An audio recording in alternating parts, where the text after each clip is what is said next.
Viagem no tempo é uma coisa complicada, eu sei, né? Às vezes nem os próprios escritores sabem o que eles estão fazendo, é complicado. Realmente é um assunto difícil.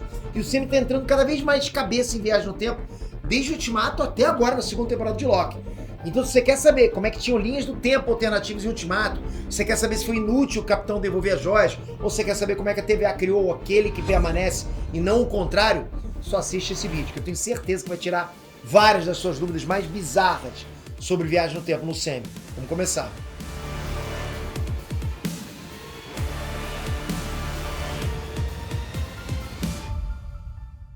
Você que é apaixonado por esporte, olha essa novidade. A Stake é patrocinadora oficial do UFC, da equipe Alfa Romeo na Fórmula 1, do Gabigol no Mengão e por aí vai. Ela é uma casa de apostas de reputação internacional, por isso que eu tô com ela agora. O site da Stake é seguro, é todo em português, tem suporte ao vivo e tem garantia de pagamento. E você pode apostar usando real ou criptomoedas. Mas aqui você só joga com a grana que você vai ter pra lazer, ok? Tem várias modalidades esportivas pra você apostar. Você escolhe o que você quer, o site já vai te dar os próximos eventos, você monta o teu bilhete e pronto. É só guardar o resultado. Curtiu? Então vai lá conhecer Stake e usa o cupom ENERD. Aí dessa forma, com o seu primeiro depósito, a partir de R$50, você ganha 200% de bônus para jogar. Olha aí, vai lá. Inestrantes, Peter aqui. Bom, uma das coisas que eu mais gostei nessa segunda temporada de Loki foi eles terem abordado o paradoxo de Bootstrap, né? Mas eu vou guardar um vídeo só pra gente conversar sobre isso, porque é um assunto complicado, né? Paradoxo é complicado. Nesse vídeo aqui, a gente vai focar nos outros conceitos de viagem no tempo. Viagem no tempo de Ultimato. A viagem no tempo desse filme de Ultimato é feita através da máquina do tempo do Professor Hulk e do Tony Stark. E eles usam as partículas PIM para acessar o microverso, o reino quântico, e sair de lá em outro ponto do tempo. O tempo no reino quântico passa diferente, então eles conseguem entrar lá e sair num ponto diferente. O que mostra como o final de Homem-Formiga e Vespa Quantumania foi completamente cagado, já que ignoraram totalmente a diferença de tempo do reino quântico no universo normal. Já o Ultimato é um filme meio controverso, né? Fala em questão de viagem no tempo, porque tem umas contradições. Quem lembra da época dos vídeos do Ultimato sabe do que eu tô falando. O Hulk ele explica claramente que o universo deles não é igual do De Volta pro Futuro, né? O Máquina de Combate queria voltar no tempo lá e matar o bebê Thanos, mas não dá. O Hulk explica isso. A história já aconteceu. O Thanos não morre bebê. Então quando o Professor Hulk fala isso, ele confirma que está lidando com a ideia de tempo fixo, tempo imutável. A história já aconteceu e não tem o que mudar, não tem mais como mudar a história. O tempo é o que é. E a história já foi toda feita, já foi escrita, entende isso? Então quando eles voltavam no tempo, eles acabavam gerando ramificações. Aqui tem a linha do tempo, eles saíam daqui desse ponto, voltavam aqui para trás, só que não nessa linha. Daqui começava uma outra linha, entende? Eles criavam então linhas do tempo alternativas com a história alterada. O Capitão América foi o único que ficou no mesmo universo padrão do Sam na última viagem dele. O que é uma incoerência, né? Parece uma mudança de final de roteiro. Porra, pra dar um final feliz pra ele. Mas a gente liga a suspensão da descrença e só aceita que a história do universo principal sempre foi assim. Com o Capitão indo, né, pro passado viver com a Peg. Agora, todas as outras viagens do assalto temporal foram em linhas do tempo alternativas. Existe uma linha do tempo alternativa em que o Thanos nunca fez o estalo. Ele e toda a armada dele saíram do passado e foram pra linha do tempo principal da Marvel fazer a guerra lá de Ultimato, no filme Ultimato. A Gamora atual, que apareceu em Guardiões da Galáxia 3, veio justamente dessa linha do tempo alternativa. A Gamora do universo principal morreu em Vormir. E o Thanos do universo principal teve a cabeça cortada pelo Thor. Inclusive, isso fica bem explícito quando o Thor vai falar com o Cian. Ela deixa claro que a realidade dela é diferente da dele. E que ela não queria colocar a realidade dela em risco pela dele, entregando uma joia do infinito de bandeja. E se você parar pra pensar, a realidade dela deu ruim de todo jeito, né? Porque o Loki da série é o mesmo Loki desse universo da Anciã na Batalha de Nova York. TVA.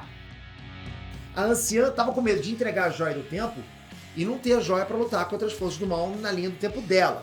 Mas depois da série do Loki, ela teve que descobrir que a realidade dela já estava condenada de qualquer jeito. A TVA foi buscar o Loki dessa linha do tempo e podaram essa ramificação. Apagaram a linha do tempo inteira da Anciã. Ou seja, a realidade dela, foi pro saco de todo jeito, não adiantou nada. O que significa que o Capitão América ter ido devolver as joias de onde ele tirou não serviu para absolutamente nada. Na série do Loki ficou claro que teve um retcon muito grande e muita coisa que rolou em Ultimato. Em Ultimato, claramente existia um multiverso. Existiam linhas do tempo alternativas. O próprio Doutor Estranho viu vários futuros alternativos. Mas na série do Loki, eles criaram a narrativa do Aquele que Permanece. Esse cara encerrou a guerra multiversal entre Kangs, isolando uma única linha do tempo, né, e podando todas as ramificações dessa linha que ele isolou. Dessa forma, não nasceriam mais versões dele. O ponto é, a TVA do Aquele que Permanece está fora do tempo. Então eles podem entrar no tempo e alterar o que eles quiserem, basicamente. E aqui entra a liberdade criativa dos escritores. Eles não estabelecem uma regra. Não tem regra. Tem momentos que se alguém entrar na linha do tempo, né, e mexer nos eventos, não vai mudar nada. Na verdade, vai fazer parte da história. Vai ser a história como ela sempre foi. Um exemplo foi o que acabou de acontecer no episódio 3 dessa segunda temporada. A Ravonna basicamente criou o Aquele que Permanece, entregando para ele o livrinho da TVA do Ouroboros, né? O livrinho que explica o funcionamento de todas as tecnologias da TVA. Ela colocou ele no caminho de ser quem ele é. E a história sempre foi assim, acabou.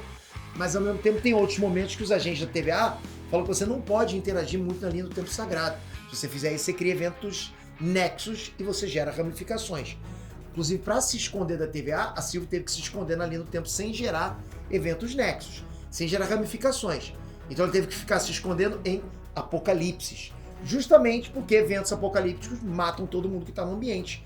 Então não acontece efeito borboleta ali porque ninguém sobrevive. Ou seja, não geram ramificações.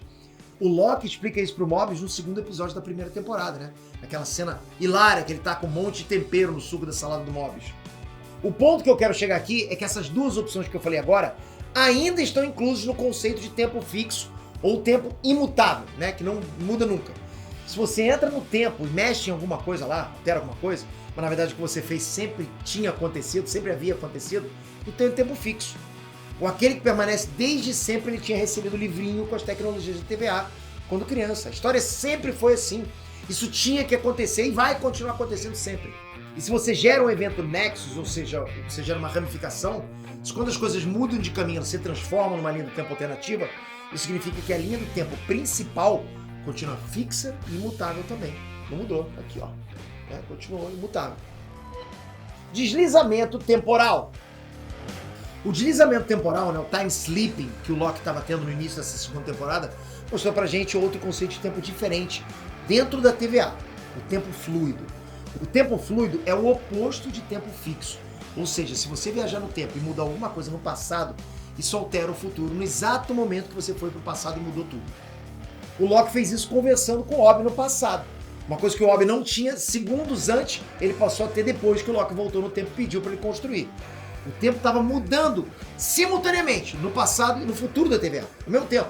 O Mobius e o Obi acharam que era impossível ter viagem no tempo dentro da TVA, porque a TVA está fora da linha do tempo. Mas tem uma continuidade ali. Tem um tempo ali, sim. Se tem sequência de eventos, significa que tem um tempo. Só que esse tempo não pode ser acessado com os equipamentos da TVA. Os equipamentos da TVA só afetam a linha do tempo sagrada e as ramificações dessa linha do tempo sagrada. O timepad deles lá está restrito a isso, não consegue fazer nada além disso. O único equipamento que poderia sim afetar o tempo dentro da TVA ou dentro daquele castelo lá do Aquele que Permanece é aquele círculo de pedra lá que era do Aquele que Permanece e agora está com a Sylvie. Foi por esse motivo que quando o Loki estava tendo esses deslizamentos temporais dentro da TVA, a solução foi podar ele. Ou seja, destacar ele do tempo da TVA, fazer ele atravessar a linha do tempo até o fim dos tempos, mas puxar ele de dentro da linha do tempo com o extrator de aura.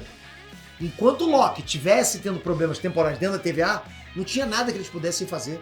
Mas se jogar ele na linha do tempo, aí sim eles vão ter tecnologia para mexer na linha do tempo e ancorar, fixar ele no tempo da TVA. Por isso que o Mobius, com o extrator de aura, pescou o Loki direto da linha do tempo lá no final do episódio 1 da segunda temporada. Você que tinha ficado confuso com isso nesse primeiro episódio, ficou menos confuso agora? Tem que ser sincero, eu sei que continua confuso, mas pelo menos deu uma melhorada. Só que ainda resta um mistério. O Loki viajou para o futuro no deslizamento temporal e foi podado por alguém misterioso lá.